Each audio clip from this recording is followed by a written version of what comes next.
भारत के इतिहास को अगर विश्व के इतिहास के महान अध्यायों में से एक कहा जाए तो इसे अतिशयोक्ति नहीं कहा जा सकता। इसका वर्णन करते हुए भारत के पहले प्रधानमंत्री जवाहरलाल नेहरू ने कहा था, विरोधाभासों से भरा लेकिन मजबूत अदृश्य धागों से बंधा। भारतीय इतिहास की विशेषता है कि वो खुद को तलाशने की सतत प्रक्रिया में लगा रहता है और लगातार बढ़ता रहता है। इसलिए इसे एक बार में समझने की कोशिश करने वालों को ये मायावी लगता है। इस अद्भुत उपमहाद्वीप का इतिहास लगभग 75,000 साल पुराना है और इसका प्रमाण होमो सेपियंस की मानव गतिविधि से मिलता है।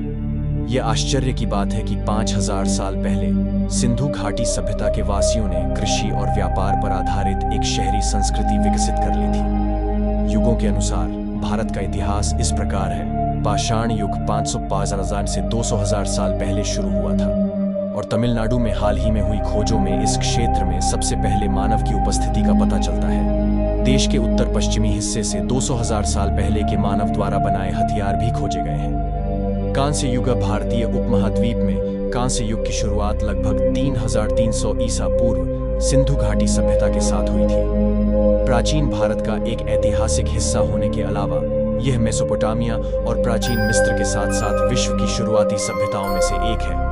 इस युग के लोगों ने धातु विज्ञान और हस्तशिल्प में नई तकनीक विकसित की और तांबा, पीतल, सीसा और टिन का उत्पादन किया।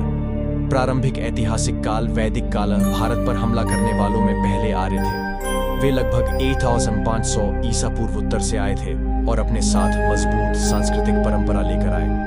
संस्कृत उनके द्वारा बोली जाने वाली सबसे प्राचीन भाषाओं में से एक थी और वेदों को लिखने में भी इसका उपयोग हुआ, जो कि 12वीं ईसा पूर्व के हनी और प्राचीनतम ग्रंथ माने जाते हैं।